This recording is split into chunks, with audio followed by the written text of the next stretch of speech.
Hello students, welcome back to my channel. So आज की video में हम पढ़ेंगे liquidator's final statement of account. So जब भी एक कंपनी की लिक्विडेशन होती है एज पर insolvency and bankruptcy code 2016, so एक ऑफिशियल एडमिनिस्ट्रेटर को अपॉइंट करती है लॉ, जिसको हम बोलते हैं लिक्विडेटर। सो लिक्विडेटर को कंपनी के सारे एसेट्स बेचने होते हैं और सारी लाइबिलिटीज को पे करना होता है। ये उसकी ऑफिशियल ड्यूटी होती है। सो लिक्विडेटर क्या करता है, जब भी वो क्लोज करता है कंपनी के सारे अफेयर्स को, सो वो एक डॉक्यूमेंट बनाता है लास्ट में, जिसको बोलते हैं liquidator final statement of account. So it is a document prepared by the liquidator after completing all his work.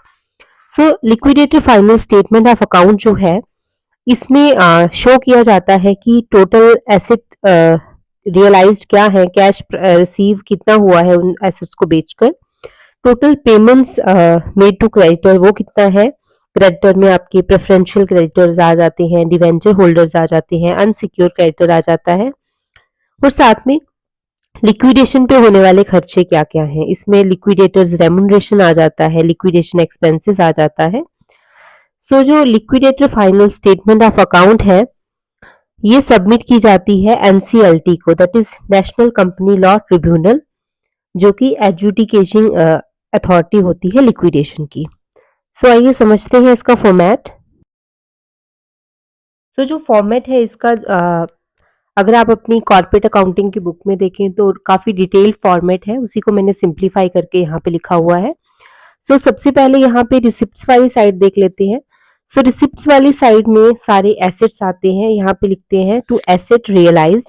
इसमें करंट एसेट्स आते हैं, जैसे कैश हो गया, बैंक बैलेंस हो गया, उसके बाद मार्केटेबल सिक्योरिटीज हो गई, करंट नेचर के एसेट जो एक 1 ईयर में कैश में कन्वर्ट हो जाते हैं, इस तरह के एसेट जो भी होंगे उनकी रियलाइज वैल्यू यहाँ पे लिखी जाती है। और साथ में ही जो फिक्स्ड एसेट होते हैं, जैसे plant and machinery, land and building, property, जितने भी तरह के फिक्स्ड एसेट हैं वो यहाँ पे लिखे जाते हैं। सरप्लस फ्रॉम सिक्योरिटीज, तो ये जो सरप्लस फ्रॉम सिक्योरिटीज है in the hands of fully secure creditors, जो सिक्योरिटीज होती है उनसे जो हमें सरप्लस जनरेट होता है वो यहाँ पे लिखा जाता है।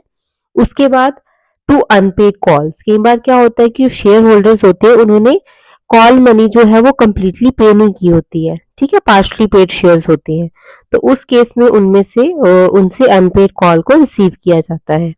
उसके बाद अमाउंट रिसीवेबल फ्रॉम कॉल्स, कई बार जो है कंपनी ने कुछ अमाउंट कॉल ही नहीं किया होता है, तो उसको भी लिक्विडेशन के टाइम पे, वाइंडिंग अप के टाइम पे कॉल किया जाता है। सो नेक्स्ट इसमें है पेमेंट साइड।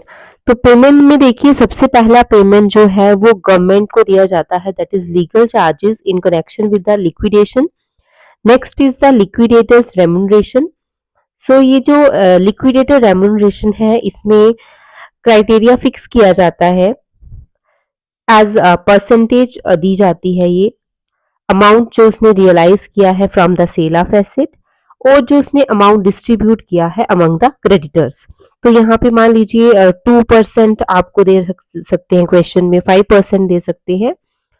सो यहाँ पे अमाउंट रियलाइज्ड के ऊपर उसको एक परसेंटेज मिलेगी रेम्यूनरेशन की, और जो वो अमाउंट डिस्ट्रीब्यूट करेगा प्रेफरेंशियल क्रेडिटर में, अनसिक्योर क्रेडिटर में, तो उनपे एक प्रिस्क्राइब उसको जो है रेम्यूनरेशन पे किया जाता है। उसके बाद ये जो पेमेंट्स है ये आती हैं क्रेडिट में, credit side, that is payment side. Preferential creditors को जो पेमेंट करनी है, डिवेंचर होल्डर्स को जो पेमेंट करनी है, इंटरेस्ट अगर कोई है डिवेंचर का आउटस्टैंडिंग तो वो पे किया जाता है, और अनसिक्योर क्रेडिटर्स को पेमेंट की जाती है। तो जब भी आप न्यूमेरिकल में liquidator final statement of account बनाओगे, तो पेमेंट टू अनसिक्योर क्रेडिटर को निकालने के लिए हम ये फार्मूला कह सकते हो आप, इसको यूज करेंगे।